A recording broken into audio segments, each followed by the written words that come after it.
Okay. All right. Welcome everyone again. If I didn't see you all in the screen, the lecture title is How Patience Can Attract Happiness, and the basis for it was the book the book from Hamed, The Pleasures of the Soul, and the focus was my focus is the patience, using patience and resignation with parents and with bosses. That's the main kind of focus of the lecture. And then I've kind of developed that into like through my study of it. I found what is actually causing the trouble. And I've started with just a general, what's actually the patience by Cambridge Dictionary. It says the ability to wait or to continue doing something despite difficulties, or to suffer without complaining or becoming annoyed, which is exactly what we are doing in Spiritism. We're trying to do what we need to do without complaining too much and without being agitated, annoyed. And through reading the material, I found another like explanation from Hamed. What he says that patience is a state of soul in which the creature is not struck by restlessness or irritation, since it has freed itself from the restlessness and agitation of the ego. So then you realize that the whole cause for that restlessness and agitation is the ego. That's where it's coming from. So if you're suffering from it, you are actually suffering because your ego is interfering with you as a soul. You have an ego covering that is causing the trouble. Because once you get rid of that ego, you will just be a humble person who will just suffer through it without any complaints. And that's what, if you look at it, that was the best example was Jesus's life. All the trouble that he went and all the suffering that he has undergone to show us how to do that without complaining, basically.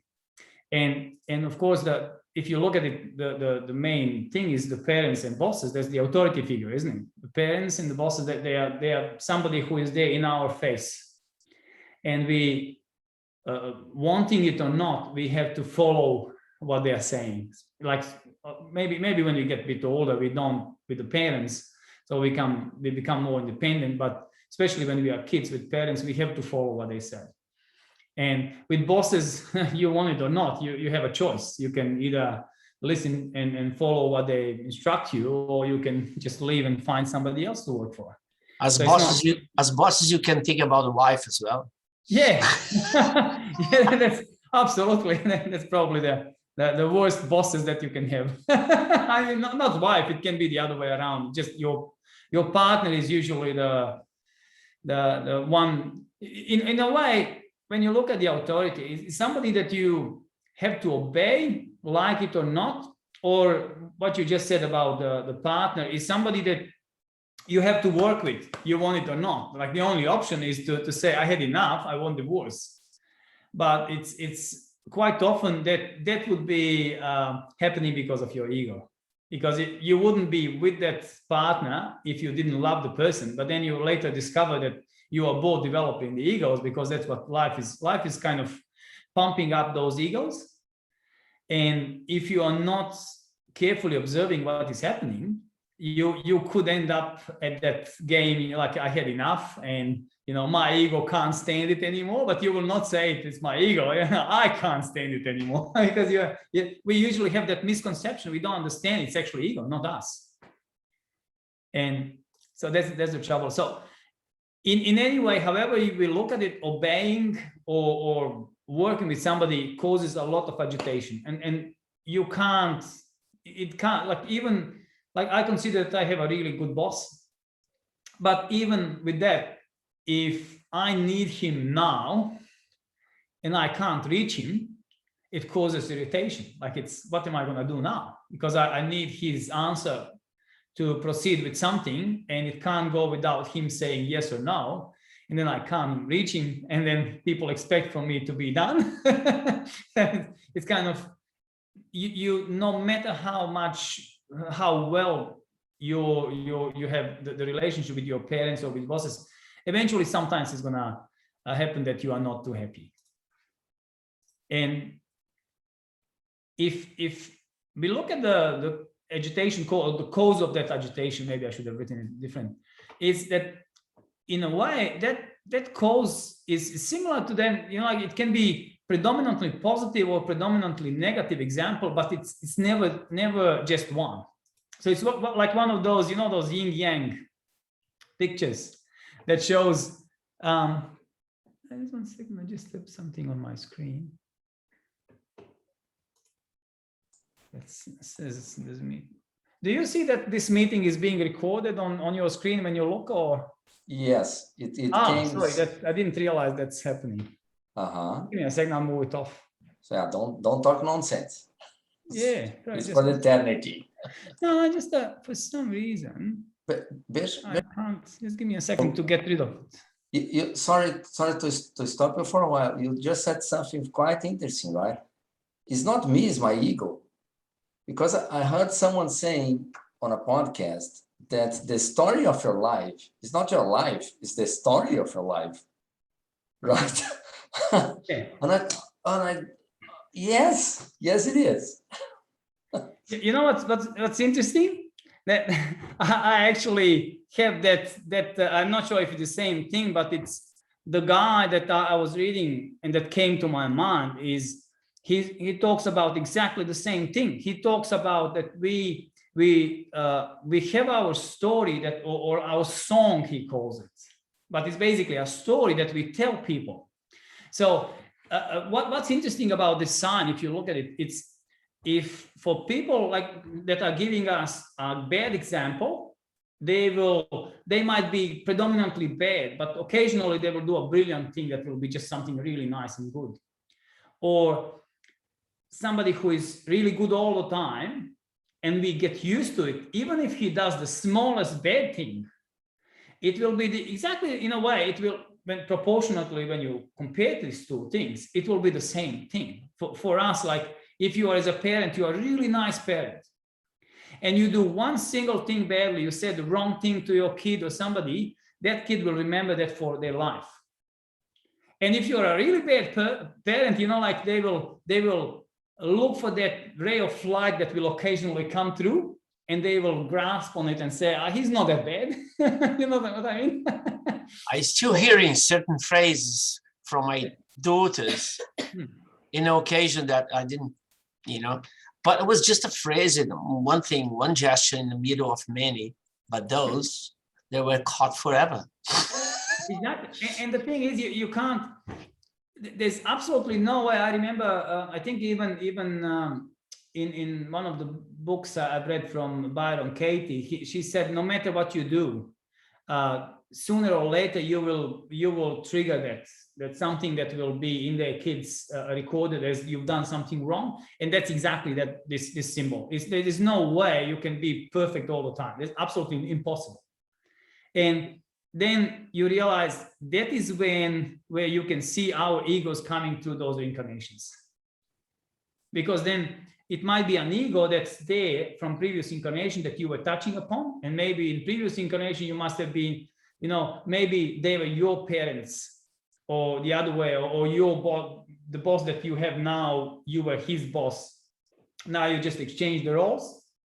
That's exactly what the Spiritism talks about, that we just kind of change, and karma, just we change our roles, but we I think it's Buddhism that talks about the fact that we kind of, they call it just we come back over and over again until we kind of resolve all of these issues that we create. And in that yin yang, you can see that how that is happening. So, and basically the parents and bosses or partners, that they are the best example of where that comes out from. And then, sorry, my mouse went onto the other screen. I'll just go like this. So in a way, you see, what I found is that, in my opinion, patience equals humility, and equals a remedy for that reincarnation process. Because you see, if you look at, if we have a conflict with somebody and it came out of impatience of some, we were not patient enough or not humble enough to accept some life situation, and so we fight back or something, and then we, I don't know, killed somebody. Or, like that, that's how they, I think in Spirit's book, they said, somebody who poked somebody starts with a poke, with a pencil in the school, and then ends up, at the end becomes a sword or whatever, or a gun, and people shooting each other, and, starts from a small agitation things. And it's the moment we can kind of look at it, the question that we have to ask ourselves is, how long are we going to allow this to happen? When are we going to free ourselves from this cycle? Because if we are continuously being born again and again, and we don't work on ourselves, we don't work on our patience, we don't work on our inner state of our as us as a soul, or our, I don't know, some people call it our being. If we are not paying attention to it, we are not doing anything. We just kind of live our life. We go to work, we raise kids, we wash, cook, clean, go and meet friends, drink, eat, whatever we do. It becomes like just a standard thing. If you look at it in a bigger picture, all that matters is actually that inner work that we try to, pinch a little bit of time in a day, and focus on our inner being, inner life. And so the question is, like, if you are not asking ourselves, how do we get out of this cycle, we are not actually working on ourselves enough. And what was interesting, how he talks about it, Hamed, he says that patience is not passivity, stagnation, idleness or paralysis. It's so basically, we can't just sit and pretend nothing is happening around us, because that's not really patience. If anything, it's just being ignorant. So life is happening to us, and we have to decide, how are we going to work with this? And then we realize that what he says is, the patience is actually a potential to be developed with serenity, persistent and constantly. So you have to decide what you need to do. You have to kind of keep on doing it without trying not to be agitated, continuously, slowly, persistently working and trying to keep that peace, not allow that. And if you look at it, see, I remember when I was reading the Spirit's book, Spirits talked about the fact that when you allow to be agitated or being, impatient, you actually lower your energy, and you allow these lower spirits to attach to you. And that really then lowers it more and more. And when I read this what he was talking about, I realized that actually, that ego is the trigger for us to lower our energy. So ego is the problem that we have to work with. We have to tackle it. And because that's where it all starts from. And then, see, they said when you develop, the patient allows us to discover the right time to persevere or to give up relationships, situations, bonds, activities that involve our daily life. So once you realize that, once you try to develop that patience will then help you to tackle those life things in which sometimes you will have to give up, maybe a relationship, or just leave some situation, or maybe a bond, or like I said, maybe leave the boss and say, no, sorry, I can't stand it. I have to go and work somewhere else. I can't work with you. But the thing is, if you don't do that with patience, then you might be making a mistake. Patience is when you can serenely, peacefully observe the situation and say, this is what I'm facing, and this is what my idea of what I want to have is, and those two don't match. And I can't, if I proceed, I'm working against myself, so I have to leave it. or you realize, despite of this happening to me, I can still continue because it gives me enough, perhaps enough agitation to steer that ego and make me notice it. Besko, it's interesting that sometimes, as particular, I am one of the big ego as well, but sometimes it comes to the conscious to let it go in certain situation, let it go. But we always let it go with that weight inside. Oh God, I should have done it, but I'll let it go. Then half an hour, 1 hour, or 2 hours, or a day after, you receive the reward. And you see, if I hadn't let it go at the time, I wouldn't be where I am now. Yeah. Sometimes it's quite interesting when you realize the results of we had let it go. We let it go. Yeah, even at this work, I've noticed sometimes what was an interesting learning for me for a while is that when we have a conflict between people in the village, and I'm the one who is in the sandwich, I'm the one who is kind of try to resolve that problem, conflict. And when I just started, my approach would be, I'm just going to jump in there and I'm going to tell them off, like, you stop it. And my boss would say, he would say, do nothing. I said, what? He said, just let it go until tomorrow. And then tomorrow morning, I would still be all pumped up. Now I'm going to go. What? And he said, wait, don't do anything yet. And then what's interesting is people calm down. People go sleep over. They have a coffee in the morning. They have breakfast. And they talk about it again. They go for a walk, have lunch, and you call them in the afternoon. There's no problem. You haven't done anything, just waited. Like everything calmed down. And then they actually call you and say, I'm really sorry what I did. All day I'm thinking about it, like, I'm really sorry. I shouldn't have acted like that. And you think like, what was that? I haven't done anything. I didn't even talk with them. They called me to say that there's no problem anymore. Like, doesn't always happen, but it's in many situations. His first advice was always, when he was teaching me, just allow them the time to calm down. And that is exactly the patience at play. That's where it goes from. So where did I stop? Yeah, I've just mentioned that. And then it's developing that patience is a gradual process. Like, are we going to wake up one day as enlightened masters? It's not going to happen overnight. We're not going to go to sleep and then tomorrow, bang, I'm a Zen master. I'm floating in the air. I am Jesus today. Hey, it would be nice, like if it works like that, you just order it over the phone. Can I have one enlightenment, please, in the morning?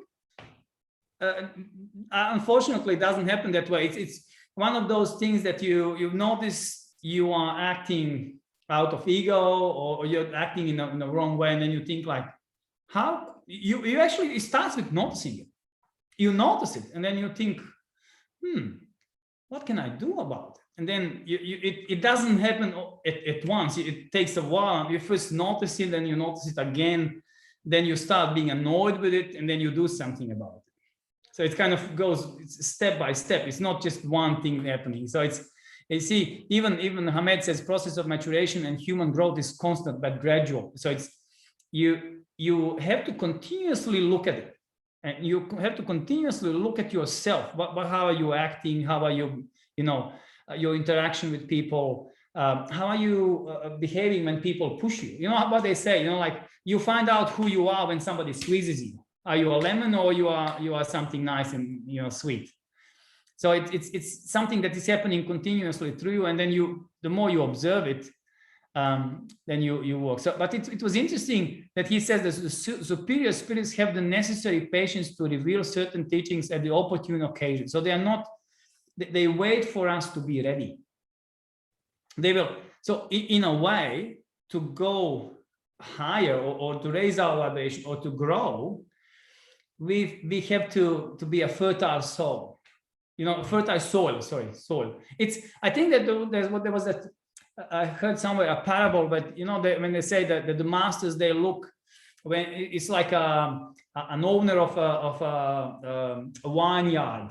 So he goes and looks at the grapes, and he will not pick the ones that are still green. He will, if he sees that there's a certain number of grapes that are nice and plump and ready and ripe, he will pluck those grapes and take them to start making wine. But those that still have too many greens in it, he will still leave them there until they mature. And that's exactly what we are doing. We need to be ready. And then the spirits, again, you see, they need the patience. So our goal, of course, is logical. We have to become those superior spirits. We have to grow spiritually. So obviously, to go there, it is a necessary patience. So we have to develop it so we can go there. So it is interesting that he talks about the balance between the ego, he calls it center of consciousness, and the self. And he said that we need to have constant and creative improvement and interaction between them. So it basically, I'll now talk about a bit more about it, but it's basically we have our ego center, which is causing us the trouble, because that's how we interact kind of with everything. And we have self, our soul self, like when we look within, and we have to balance those two. You can't, you need to work in the outside. You can't just go in a cave and sit in a meditation and start, saying, I don't know, Om or whatever prayer you want, or just being silent forever until end of the life. Because Spirit says in the Spirit's book, they say that that's actually wrong. Because your job, if you are becoming enlightened, if you are advancing, your job is to share that. Because in a way, inaction is a negative action. So how do we recognize the ego at work? And then, of course, the most obvious one is when you can hear somebody talking about, telling the story. It must tell when somebody, you ask them, what are you doing in your life? And then suddenly the story comes out, I've started this, and then a person tells you the whole, and I can hear myself many times doing that. People just, they just touch on my ego in a positive way. They ask a question that my ego loves, and then starts blah blah blah blah. Yeah, we came from Croatia and we migrated and we dubbed this and that. I am blah blah blah blah. And it's all story, and then that's our song. It's our story that we tell people. And then you realize, oh, for God's sake, I was glorifying my own achievement. It says, oh my God, I just hijacked the conversation. Yeah, exactly. And it's like the biggest trouble is that ego is so strong. You see, it's so easy. It is really easy to awaken that ego. All they have to ask is they have enough patience to listen to you. And if they make a mistake and ask the wrong question, there you go. Blah, blah, blah, blah, blah, blah. Go off you go. You just went the wrong way, and see you later, man. There's no more, whatever you were talking about is forgotten, and you just keep on ranting about yourself, what you meant. And then you stop and you think like, oh my God, excuse my language, but what an idiot I was. I literally ruined the whole conversation. I just started talking about myself. And sometimes you don't even notice, you forgot to ask the person, and what have you done? At least you if you remember during the conversation, at least you can try to repair it, to allow them to say something about yourself. But if they are, smart enough, they will just ask you another question and off you go again. So it's, and sometimes you think that can be another ego, There's people who are hiding their ego by an ego of acting like they are much wiser. So they might be hijacking the conversation by intentionally asking you to tell them all the story about yourself, and that way they are preventing their story to be heard. Now you see that this ego is very, very tricky. There's different egos. It's not just one ego that says, look at me. There's a person that says, I don't want to talk about me.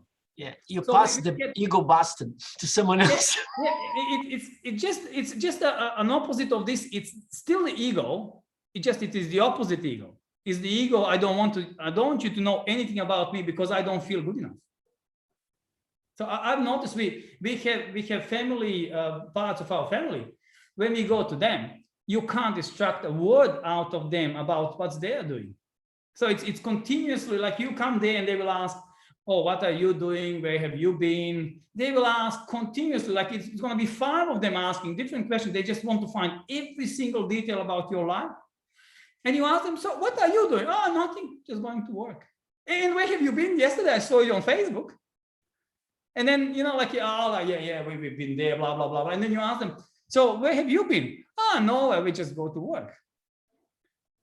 You know what I mean? So just, it's the same answer to you, whatever question you ask, they will basically just avoid talking about what they are doing, just keep on asking you questions. So just to avoid the conversation, and that is still an ego.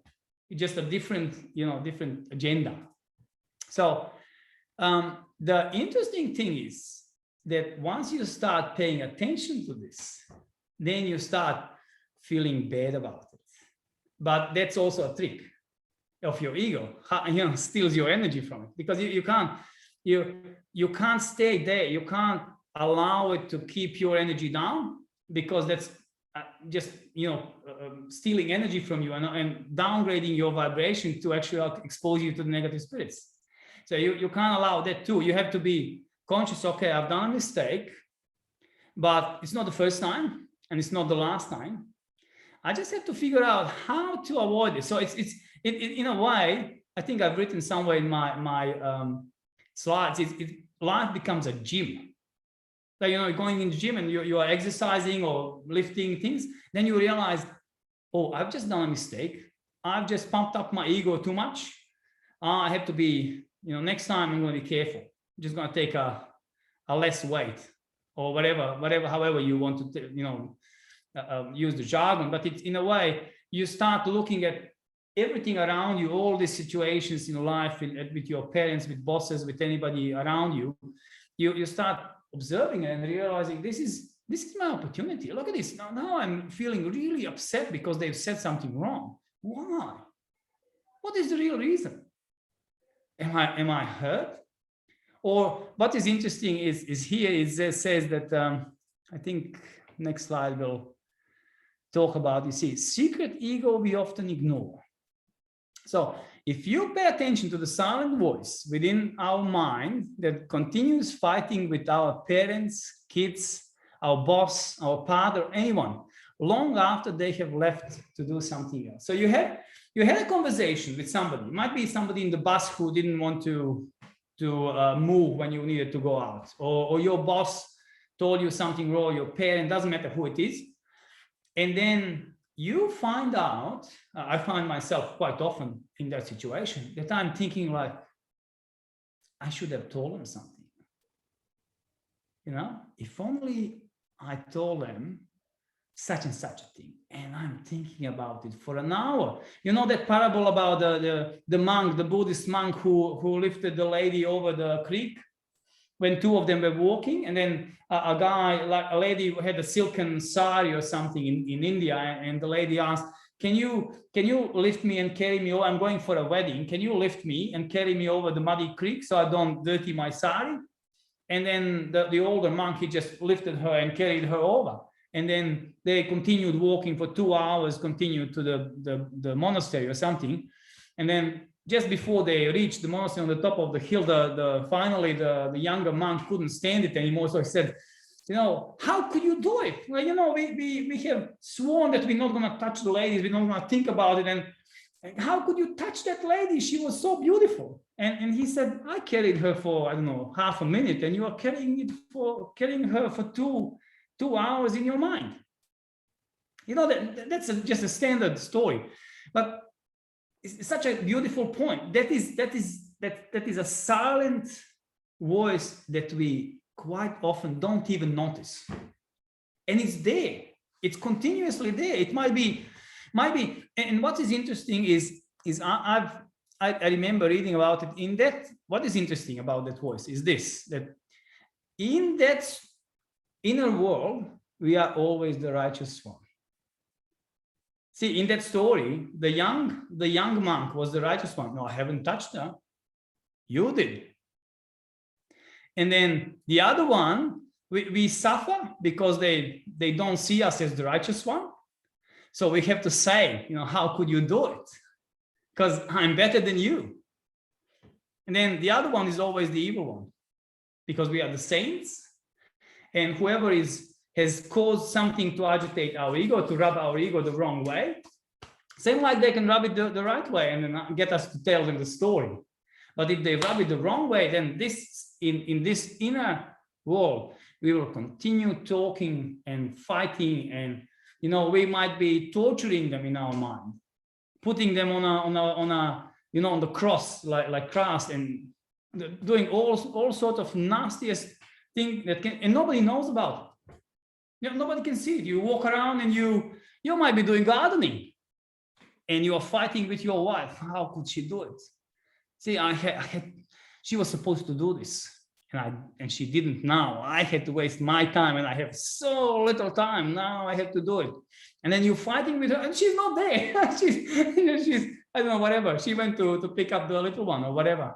It can be anything. I'm just giving an example. But in this world, we are the one who are right, and we have been wronged, and we are better than the other ones. And that is in this point is actually, that parable when they say that the guy that when Jesus said that it is harder for a rich man to go into heaven than to pass the camel for the camel to pass through the eye of a needle. And see, when he talked about this riches, he didn't talk about money. He talked about this riches. We are the righteous one. We are rich because we are better than the other one, so we have more. It's not money, it's more. We are better in any possible way we can put it. We are more spiritual. We meditate more. We have better philosophical arguments than the other. Well, it can be anything. It can be like whatever you take, or I'm taller. Doesn't really matter. As long as we keep feeling that we are the righteous one, we are pretending that we have more than the other person. And then in that moment, we are that rich man that it's harder for him to pass through an eye, like the camel to pass through an eye of a needle, than that person to actually go. Because what's happening, that is actual ego. And that ego is preventing us as to be, how to say, embedded in our soul, or better to say, like to act as a soul that is pure. We are just covered. Same like we have to get all of these layers of ego away from us before we can actually act as a soul, as a gentle, humble, kind soul. And that's the hardest.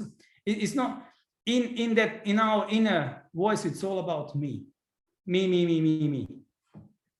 I'm the one, and then they have done something wrong to me. And once you realize that is the cause of our impatience. Yeah, this is the impatience is actually what it's a very common ego manifestation. It comes from that, because in our inner world we start a fight, and then we fight and fight. And I see that in the interactions with people, like when two neighbors start fighting, it's somebody like another neighbor has come and said something to one of the neighbors, and then he sat on it. And then in the inner world that nobody's seen, it's boiling, cooking, and pumping it up. And suddenly you have this burst of anger. Somebody starts yelling, la, la, la, la, la, you have done this, you have done that. And then the neighbor is looking at him, what's wrong with you? I have done nothing. Just sitting on my porch. But in his world, the other neighbor's world, he was doing hideous things. And then he starts acting, and then suddenly, because this one is attacked, he fights back, and then it becomes like a war. And all become the actual what's happening is that impatience then comes up once you allow the ego to come, and then that is the common cause of eye for an eye, tooth for a tooth, and recurrence. We can do foolish things, and we will have to come back and fix them, either in this life or in the other. So, and that's where reincarnation comes back again. You've done something foolish, you caused it, and now you have to suffer because of it. You have to either try to come back and try to apologize or do something to actually fix it up, or if you didn't, and it depends on the levels where how far you went out, but eventually you will have to fix it. Either you might actually have to be born again, and maybe in the opposite roles. So it's interesting that again you see that the mirror principle is there again. It's one of those standard things. Whenever you have an ego, whenever you observe something outside, you realize that's something that I have to work on. It's just one of those. I think it's Ho'oponopono. You know, whenever you see somebody, I don't know, being rude or doing anything wrong, then you have to stop for a second and think, why is this showing in my reality? If it's showing in my reality, that means I have it somewhere within me, and is causing this. It needs to be cleared. And if we observe and say, when am I being the same as this person? If that person is rude, what am I doing that I'm being? Maybe I'm not even noticing because it's hidden by the ego. The ego doesn't want us to. It's not obvious. Ego is so hideous. It kind of tries to be. It's always covered with this beautiful stories that we create in our mind. Yeah, I wasn't. I didn't really meant to say those bad words. Just I don't know why they came out, but maybe in that inner conversations we had them, and then just they showed up. So it's the Ho'oponopono technique talks about that you look at it, you then work on it and try to dissolve it, and once you remove it, it kind of moves out of it. So the ego center, the people who are centered in the ego, they are often fanatical. And Hamed says that the creatures overly attached to the illusory system of the ego are made to an obsessive religious zeal that can lead them to the extremes of intolerance. So people might actually be religious, but they are not doing anything good in their life. They are being intolerant. So they think this is the way it has to be because I know better. And how do you know? You don't actually. Your ego is blinding you. It's telling you, yeah, you are the man. You know how to do it. So it was, I think, what was that story? I think it was the story that where the guy says that he was praying in front of the altar, the Pharisee or something. He was praying in front of the altar and says, I'm praying this many times a day. Thank you, God, for I'm not as that a rich man who is standing there, kneeling down his knees. Look at me. I have the proper clothes. I have the locks, whatever. I'm praying that many times. I'm offering the proper way. And thank you, God, for that.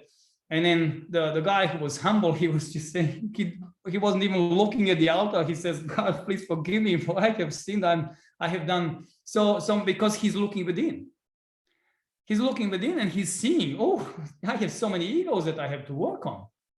So he's actually the one who's probably having more chance to go to heaven or to advance spiritually, because he realized, oh, wait a second, look at me. It's not a false, like some people just come in front of the altar saying, oh, I'm a sinner, but they don't actually mean it. Once you start observing inside, you realize that it's, those small moments when you are actually, in a way, being wrong, being evil, in a way, just evil thoughts come, and it might be just an ego, but you start observing it and you realize, I have to dissolve this. I have to kind of find a way to get out of this. And then the goal is to be soul-centered. So what he's saying is that individuals who are connected with the self, they live the needs of the present and respond to them through a careful analysis of people, facts, and events. They use the peaceful examination and the wisdom reflection of consciousness to elaborate consideration about life and about themselves. So basically, They're peaceful. They try to observe life, not to react straight away. They want to observe, use their wisdom to see what's happening, and then do what they need to. They're still observing, they're still doing what they need to do, but they're more, you see what he says, because they are more attuned to the self. They have faith combined with peace of mind, reason, and coherence. So basically, they're acting, their attitude is different about life. They're still interacting, they're doing everything that we are doing. But what they try to do, people who are attuned to the self, they realize, oh, this is what's happening. My ego is now being agitated by this person, but I'm not going to allow it to act. I'm just saying, keep calm, ego. I'm not going to react to this. I'm going to find a way to go out of this situation without being violent, without being irritated. I'm just going to calmly go through it. Whatever I need to experience, I'm going to experience it, but I'm not going to allow my energy to go down. And that's the difference. So it kind of changes the attitude. Patience changes the attitude. And you see, when you realize those souls, they have as a form of procedure respect for human rights. Then you realize that freedom of expression, of individuality, of coming and going, of intellectuality, of consciousness, it's there. You are not pushing your agenda to people. Then you realize, I have to allow, even though somebody might be obviously doing the wrong thing, you don't necessarily have to change them immediately. You have to allow them to go. You might try to point it out peacefully that maybe that was wrong, and maybe you might actually even wait for the moment to come, because you see, remember what we read before, the wise spirits, advanced spirits, they know when this moment to do it. So when you experience something bad, you are not necessarily going to immediately go back and say, no, and then start fighting and doing all the big creating all of this uneasement or even more violence or problems. You might be just patient. Even if you are hurt, you might go through it, and then when it all calms down, the fact that you're going to be calm most probably is not going to cause any violence. See, I remember when that was one of the stories when somebody came, a person who was really upset with Buddha came in and started yelling at Buddha while Buddha was in meditation. And he started yelling at him and, telling him that how bad he is, how, he has, not good for anything, and tried to do everything that he could do to agitate Buddha. And he just kept meditating without being disturbed. So finally, after he's done it for a while, almost exhausted himself, the Buddha opens his eyes and says, do you know what happens when somebody brings you a gift and you don't want to take it? So the guy says, it's still his gift. So he said, yeah, you can leave, please. I'm not going to take your gift. So you take it with you. So patience is that. That is the patience. You allow the person to do whatever they want to do, but you try not to react, not allow your ego to be agitated. And that's how you dissolve your egos. You have to work on it. You have to observe and say, now I would now rather tell him all of these things, but that would be out of ego. And I want to be about that. So I'm just going to keep on meditating or doing whatever I'm doing. And then later on, when the opportune moment comes and the person is calmed down, if I have the opportunity, if I know them, if they are my bosses or my parents, I'm going to tell them, that was wrong. And then try to do it. So what he says, that the people who are soul-centered, they still continues. They are original thinkers. They have defined purpose. So they know what they are doing, and they keep on doing it. Patiently, they study and reflect on a rational and logical synthesis about the physical and the spiritual, real, imaginary, individual, society. So they observe. For them, life becomes like a gym. They observe what's happening there, what's happening there, and what is my purpose in all of that? What am I doing? They practice their patience. They practice the muscle of, I can tackle this, even though things are happening to me. I can still be in my right mind. So if you look at the situation in which Jesus was when they crucified him, see, even at the last moments when he was dying, he was still at that high level of thinking and still able to pray, Father, please forgive them. They know not what they are doing. That's the level that we kind of have to strive to come. Imagine that, like they are literally killing him, and he's still praying for them. That's the level of patience. Imagine that. Like, I mean, one of the probably the most horrible situation you can imagine, and still, that is the level of consciousness that we are kind of striving towards.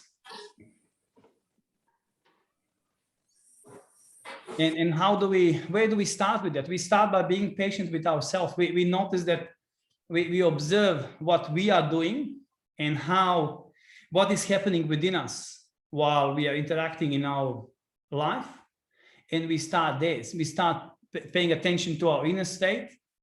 And an important, I believe it's an important point is that we have to avoid the guilt trip because it paralyzes us. So when we notice that we were, acting out of ego, we've said something wrong, we've done something wrong, not to be so egoistic to prevent us from maybe going back and apologizing, or just, putting a mental note saying, next time when this happens, I want to act in a different way. I'm going to avoid this. I'm going to act differently. I'm going to, I don't know, pray or allow a person to do something else. So it kind of, we start with us. We need to notice that ego when we are acting out of ego and try to correct it the next time. And we have to follow in general, we have to listen to our intuition, because the more we are patient, the more we will allow that the guides to work with us. Like, because we're just gonna be more tuned up. That's the level of that soul-centered person. And as a conclusion, but basically, I realized that patience definitely leads towards the happiness. In a way, the summary of this is that we realize that we can't change others, especially we can't change them by force. The only person that we can work on is actually us, exactly where we are at any particular moment, because life is a gym. We start going, when we start going within, we start changing our attitude, and we patiently, bit by bit, we will find more peace and happiness. So that's pretty much all that I had to share. If you have any questions, you're welcome to ask. Beautiful, Besko. Thank you so much. Thank you, Besko. That was great. Thank you. All right. Thanks, Besko. Anyone have any comments? Any questions? You make me recall the number of the situations where I run in my mind 2,000 times and rewind and do again. And rewind, change it a little bit and do again, and rewind it. I should have said that, and rewind. Oh my God, I would, and doing. That's they call internal dialogues. Yeah, that's a really something that we need to pay attention when we're doing that. It's really not healthy. And that's part of that inner awakening. Well, that's when they talk about inner awakening. That's where you basically go. For a while, I was always thinking that inner awakening that's going to happen like something like I'm going to, in a meditation, I'm just going to suddenly see the light and I might see the God or something. And then you realize what I have to actually pay attention is to see the ego, not light. Because to be able to go up, I have to first clear up my vision from all of this ego fog. It's to recognizing this phenomena. This is a common phenomenon that happens with everybody. And lots of people don't see it. It's like blinking an eye, breathing.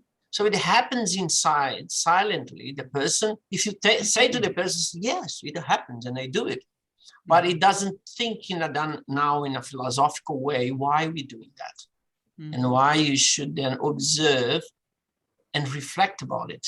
What is the consequences of that? What if you don't do it? What if you control it? What if you take over that kind of instinctive reaction? Yes, we have perfected it, haven't we? Yes, absolutely. It has become instinct to respond in ego. We have been taught that. Yep. We are correcting ourselves and it goes against the grain, it becomes very, very difficult.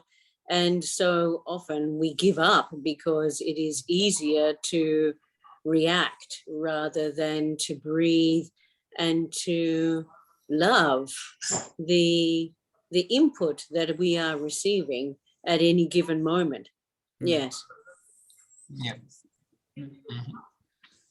Yeah, I've noticed since I started probably preparing for this lecture, I find myself, saying this, keep quiet, ego. You realize it's not you. It's so shocking when you realize that you have this voice that, quite often I get a day that's really rough.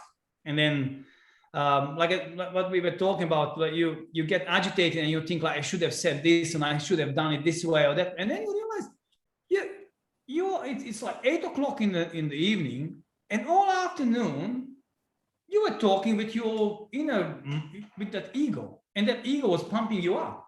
And then I find myself, still literally saying it aloud, just keep quiet, because it's not you. You start realizing that is not you. It's part of you. It's that ego that's trying to take over. And some people say that ego is draining your energy. So it's lowering your energy, draining your energy. And the more you allow it, you feel weaker, you are tired, you don't have mental clarity, you can't think about things, you can't make decisions. Yep. It's happening because of that. Yep. And then the more you realize it's not me, I just have to say, like, just keep calm. There's nothing is happening. I'm just on the shower. There's nobody in front of me to fight with. So it's not the time for it. Just keep quiet. And you also open the door for some friends, between brackets, invisible friends, to also add some stuff. Oh, absolutely. To stir the pot. Then you realize, like, once you start paying attention to this, you realize your meditation actually improves.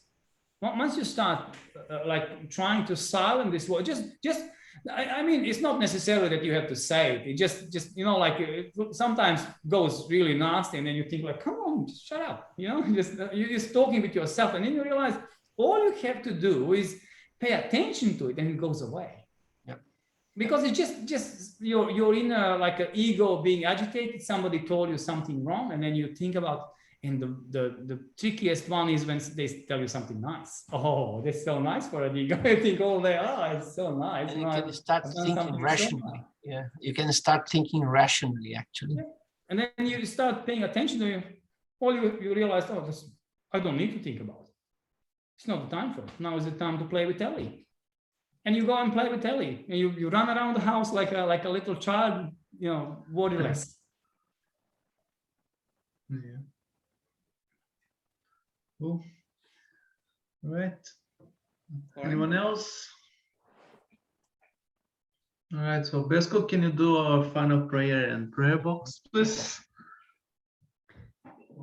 Okay. So let's take a deep breath to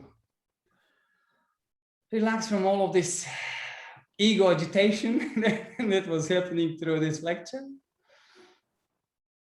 Take a deep breath and just let go. Release all the negative energy. Another deep breath. And let go.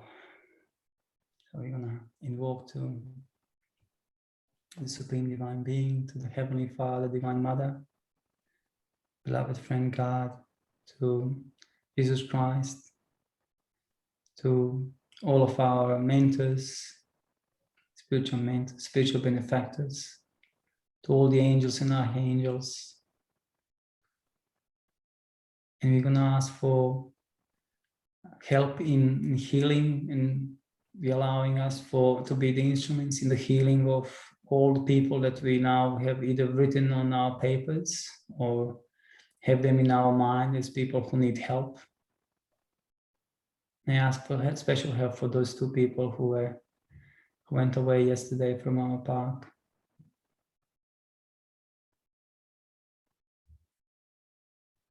All of our family members, especially those ones who might need medical help or spiritual help. We ask for help for all the people who are in hospitals, in whole Brisbane, in Queensland, in the towns back home from where we are coming.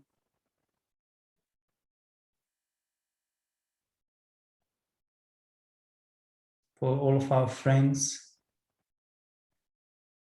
for all of our bosses that we have been working through our life, for all of us, our colleagues at work in any kind of position they were in, blessing for all of them, healing for all of them, especially if they are sick or they need help.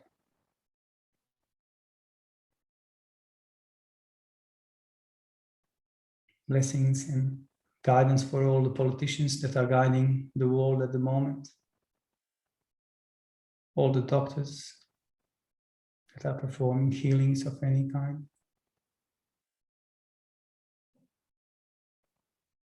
May they all be guided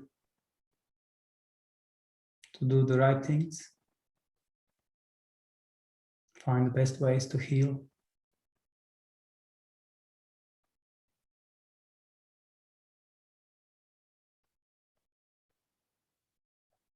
We ask also for help for us to be more focused on our inner world, connect with our soul, allow our soul to surface through us,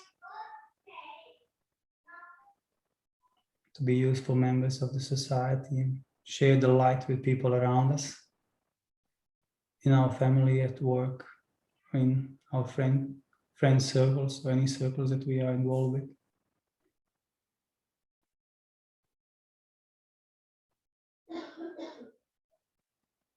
Blessings to all. In the name of the Father, and the Son, and the Holy Spirit. May all live in peace and harmony. So be it, so be it, so be it, and it is. Thank you. Thank you very much, Besko. Thank you. Thanks, Besko. Thank you. Very good. Very good. Thank you. Thank you, beautiful man. Thank you. Thank Yes. It was very nice. you. Thanks. And we'll see you all next Tuesday, probably in person at our meeting place at the GABA, if nothing changes. Lovely. Have an uplifting week for Yeah. you all. Yes. Thank you. Thank you. Thank you. Thank Bye-bye, everybody. Bye. Bye bye. Thank Bye. you. Thank you. Thank you. Bye.